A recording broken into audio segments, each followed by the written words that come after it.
to give you a couple of pointers on half moon pose, Ardha Chandrasana.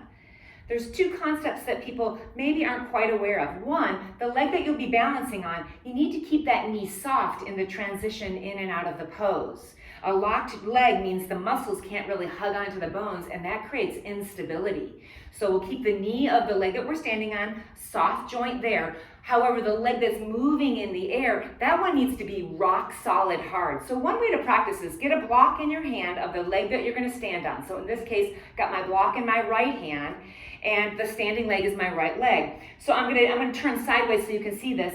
This knee that I'm going to stand on, this leg that I'm going to stand on, I'm going to put a bend in that leg, but the leg that I'm going to lift up, I'm going to have it straight as an arrow.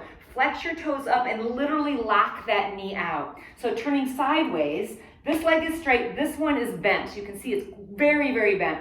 The next tip, the third tip is instead of bringing yourself down to the ground, think about extending your arm out so that you open up this side of your body, employing those abdominal muscles, those oblique muscles. We'll put the hand on our hip of the left leg that's going to raise up. I'm going to start to lift my right leg straight as an arrow behind me and really launch myself out into this block, getting it right below my shoulder. That leg in the air is super straight as an arrow. Then I might start to straighten out this knee. The fourth tip I want to give you is be on your fingertips, not a flat palm. A flat palm makes you lean into it.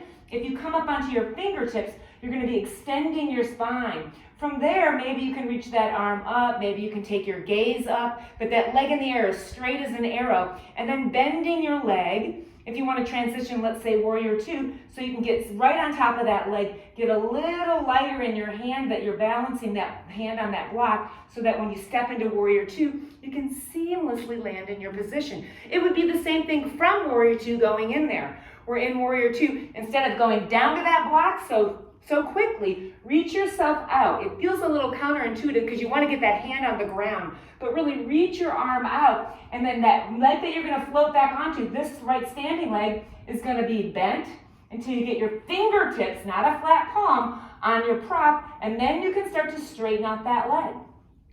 Give that a go.